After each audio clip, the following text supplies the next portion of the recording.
Welcome to G-Fun Facts Online. Today, we are stripping away the modern world. We are peeling back the layers of asphalt, concrete, and civilization to reveal a landscape that existed 430,000 years ago. We are going to the Megalopolis Basin in Greece. But forget the dry heat of a modern Mediterranean summer. The wind howling across this basin carries the biting chill of a glacial epoch. The landscape is a mosaic of marshlands, shallow lakes, and dense riparian forests. It is a refuge of life in a Europe that is slowly freezing under the grip of the Middle Pleistocene ice sheets. On the muddy banks of a vanished lake, a group of hominins is at work. They are not merely surviving, they are engineering their world. They are crafting the tools that will allow them to unlock the Earth's hidden calories. They are stripping the bark from an alder branch to fashion an instrument of precision and power. For nearly 500,000 years, these instruments lay entombed in the anaerobic embrace of clay, protected from the rot that claims all living things. They waited in the dark as empires rose and fell, as the climate warmed and cooled, until the heavy machinery of a modern lignite mine exposed the ancient lakebed. These are the Marathousa Staves. Their discovery in early 2026 has sent shockwaves through the scientific community, rewriting the textbooks on early human cognition, technology, and survival. While the stone hand axes of the Acheulean industry have long dominated our understanding of the Paleolithic, the Marathousa Staves reveal a different truth. The Stone Age was, in reality, the Wood Age. To truly understand the significance of these staves, we first have to talk about survivorship bias. In archaeology, wood is the ghost of the record. It is organic, transient, and biodegradable. In 99.9% of prehistoric sites, wood vanishes without a trace, leaving only the imperishable stone tools behind. This bias has skewed our perception of our ancestors for centuries. It paints them as people of stone, clunky and primitive, when they were likely people of organic fiber, leather, and wood. The site of Marathousa I, located in the Peloponnese region of southern Greece, is a rare exception. It is what statisticians call a black swan event. The site sits within a geological depression that, during the Middle Pleistocene, hosted a large lake system. When the hominins of this era discarded their tools on the muddy shore, the artifacts were rapidly covered by fine-grained sediments. Crucially, the water level rose, sealing the layers in a waterlogged, oxygen-deprived environment. Without oxygen, the bacteria and fungi that typically decompose vegetable matter could not function. The result is a time capsule of unparalleled clarity. When archaeologists from the Ephrate of paleoanthropology and speleology began excavating the area, they didn't just find stones, they found the landscape itself. Preserved leaves, seeds, insect remains, and wood fragments offered a high-definition picture of a lost world. It was within this waterlogged treasure trove, situated stratigraphically between lignite seams, that the staves were found. They were not mere driftwood. They bore the unmistakable signature of intention. They showed the cut marks of stone blades, the smoothing of handles, and the wear patterns of heavy use. Let's look closely at the anatomy of these staves. The term refers primarily to two extraordinary wooden artifacts described in the landmark 2026 study. While other wood fragments were found, these two pieces represent a cognitive leap in our understanding of Middle Pleistocene engineering. The centerpiece of the discovery is a substantial length of wood, measuring approximately 81 centimeters or roughly 32 inches. Analysis of the wood anatomy identified it as alder, a tree common to the wet, swampy environments of the ancient lake. This was no random branch picked up off the ground. This, the Great Stave, exhibits a suite of modifications that required a multi-stage manufacturing process. First, the side branches had been deliberately trimmed flush with the shaft, likely using a sharp stone flake or chopper. Then, portions of the bark were removed to create a smoother grip and to refine the shape of the tool. Finally, the working end of the stick had been beveled and shaped. It wasn't just broken. It was engineered to penetrate soil, but it is the use-wear analysis that really brings this artifact to life. Microscopic examination of the surface revealed deep striations and compressive deformation, consistent with being thrust into abrasive sediment. This was a digging stick. It was the veritable Swiss Army knife of gatherer-hunters. It was likely used to pry up nutrient-dense tubers, roots, and rhizomes from the lake margins, or perhaps to dig for burrowing animals. The choice of alder is significant here. Alder wood is relatively soft when green, but hardens somewhat upon drying, and it is resistant to decay in wet conditions. This is a property that would have been highly appreciated by hominins living in a swamp. The second artifact is smaller but arguably more intriguing. Crafted from willow, or possibly poplar, this fragment is much shorter, likely a finger-held tool. It has been deliberately shaped, with cut marks indicating the removal of wood to create a specific form. Its function remains the subject of intense debate, but the leading hypothesis suggests it was a retoucher or a precision implement. In the production of stone tools, Softer materials like wood or bone are often used to pressure flake the edges of flint, creating razor-sharp margins without shattering the core. If this interpretation holds, it represents a tool to make tools. This is a meta-tool that demonstrates a high level of recursive thinking. We often reserve the word engineering for stone masonry or metalwork, but the Marathousa Staves represent a sophisticated form of organic engineering.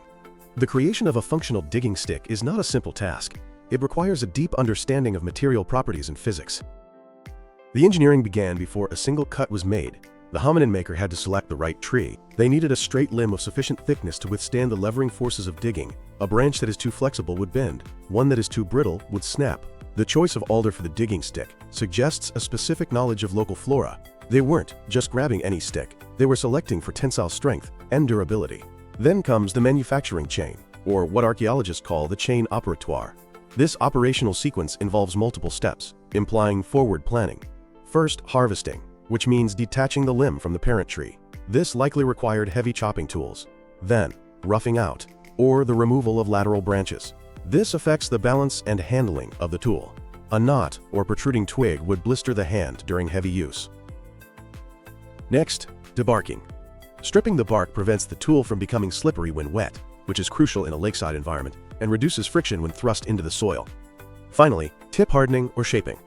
While there is no definitive evidence of fire hardening on the Marathousa Staves, unlike spear tips found at other sites, the mechanical shaping of the tip to a wedge or point maximizes the pressure exerted on the ground. This follows the basic physical principle that pressure equals force divided by area. Think about the physics of a digging stick. It is a lever. When a hominin drives the point into the ground and pulls back, the soil acts as the fulcrum. The engineering challenge is to ensure the shaft is thick enough to handle the shear stress at the fulcrum point. The Marathousa specimen is robust, indicating the maker understood the relationship between force and breakage. This is intuitive physics. It is a cognitive simulation of what happens if I pull too hard, internalized, and applied to tool design. Now, we must place these tools in context. The Marathousa Staves did not exist in a vacuum. They were found in direct association with one of the most dramatic scenes of Middle Pleistocene life, the butchery of a straight-tusked elephant. This species was a titan, significantly larger than modern African elephants, standing up to 4 meters tall at the shoulder. The site of Marathousa I contains the partial skeleton of a single elephant, along with remains of other fauna, like hippopotamuses and deer. Surrounding the elephant bones were lithic artifacts, or stone tools. Interestingly, the stone tool industry at Marathousa is not the typical Acheulean hand axe industry often associated with this period. Instead, it is a microlithic industry, characterized by small, sharp flakes. This context is vital for interpreting the wooden tools. The presence of both a butchered elephant and a digging stick suggests a broad-spectrum diet. These hominins were not obligate carnivores nor strict vegetarians. They were versatile opportunists.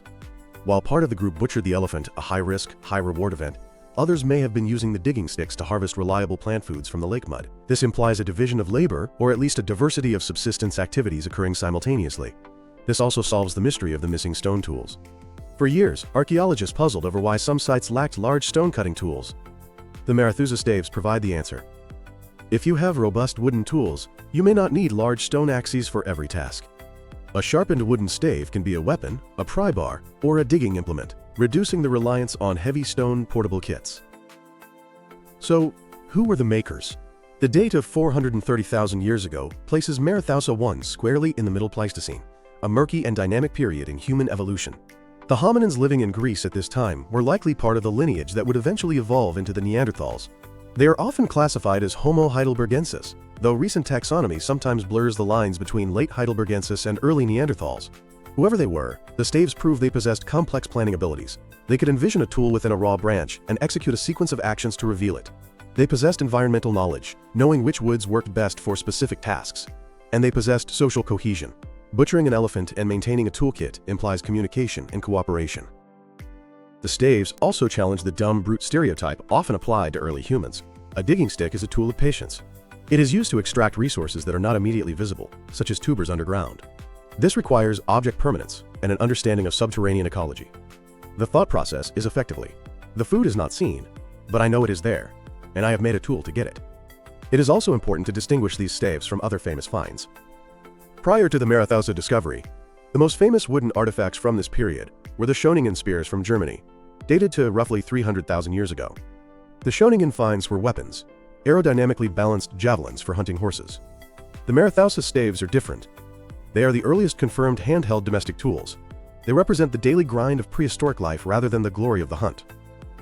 While spears capture the imagination with images of heroic confrontation, the digging stick is arguably the tool that fed the world. It allowed access to high-quality carbohydrates or underground storage organs, which are essential for fueling the energy-hungry hominin brain. The existence of the staves proves that wood technology was not limited to hunting. It was ubiquitous.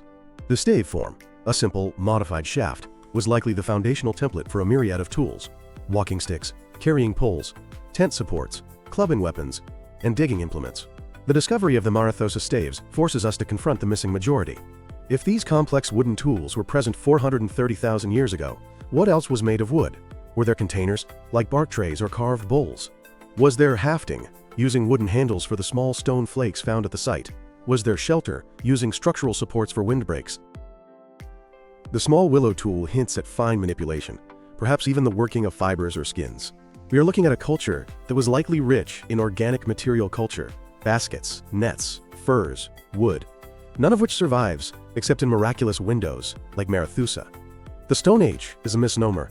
It was the organic age, but only the stone survived to tell the tale, until now. The Marathousa Staves are more than just old sticks. They are a testament to the ingenuity of our ancestors in the face of a changing world. In the glacial chill of the Megalopolis Basin, these early humans looked at an alder tree and saw a solution to their hunger. They applied engineering principles, manual dexterity, and ecological knowledge to craft tools that allowed them to thrive. As we stare at these preserved pieces of wood, 430,000 years later, we are not looking at primitive detritus. We are looking at the roots of human engineering. The Marathousa Staves remind us that technology is not defined by the durability of the material, but by the sophistication of the mind that shaped it. In the mud of Greece, the ghost of the Middle Pleistocene has finally spoken, and it speaks of a people who were masters of their environment, long before the first city was built or the first word was written.